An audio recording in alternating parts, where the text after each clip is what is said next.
कोल्हापूर जिल्हा परिषद आणि पंचायत समितीसाठी आज मोठ्या ईर्षेने मतदान झालेलं आहे। काही ठिकाणी सकाळी 7:30 वाजल्यापासूनच लोकांनी मतदानासाठी रांगा लावल्या होत्या, तर काही भागांमध्ये लोक दुपारनंतर मतदानाची प्रक्रिया पूर्ण करण्यासाठी खऱ्या अर्थानं बाहेर पडलेले आहेत। साधारण 3 वाजेपर्यंत 55% अधिक लोकांनी आपल्या मतदानाचा हक्क बजावलेला आहे। बऱ्याच ठिकाणी लोकांची मतदार यादीमध्ये नावं नाहीत, त्यामुळे अनेकांनी गोंधळ घालण्याचा प्रयत्न केला होता। कोल्हापूर जिल्ह्यामध्ये कुशिरे हे जे गाव आहे, या गावामध्ये मतदान केंद्रावर भांडण झालं आणि लोकांनी एका पोलीस कॉन्स्टेबलला मारहाण करण्याचा प्रयत्न केलेला आहे। आता मतदान तर पूर्ण झालेलं आहे, पण येत्या 2 दिवसांमध्ये स्पष्ट होईल की जिल्हा परिषदेच्या चाव्या नेमक्या कोणाकडे राहणार आहेत। सांगली जिल्हा परिषदेच्या 60 जागांसाठी आज जिल्ह्यामध्ये मतदान प्रक्रिया पार पडली। जिल्ह्यामध्ये जवळपास 1800च्या आसपास मतदान केंद्र उभारण्यात आली होती। त्यामधील 208 केंद्र ही संवेदनशील केंद्र म्हणून जाहीर करण्यात आली होती। यामध्ये जत तालुक्यातील अधिक मतदान केंद्रांचा समावेश होता।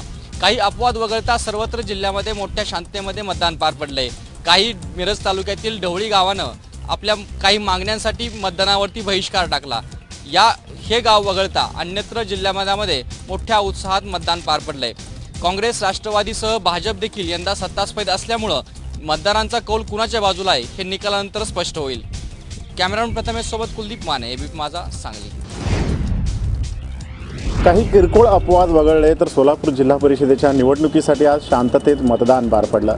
मतदानाची वेळ संपली तेव्हा अंदाजे 60% आसपास मतदानाची टक्केवारी पोहोचली होती। यंदा उमेदवारांना मतदारांना बाहेर काढण्यासाठी मोठी कसरत करावी लागली। सकाळपासून मतदार बाहेर पडले तरी संख्या मात्र मोजकीच होती।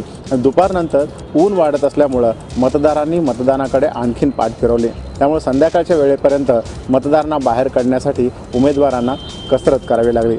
यावेळच्या निवडणुकीमध्ये बराच गोंधळही आढळून आला।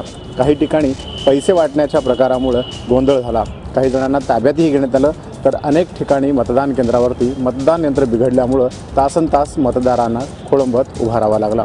या सगळ्या प्रकारामध्ये आज मतदानाची प्रक्रिया पार पडली।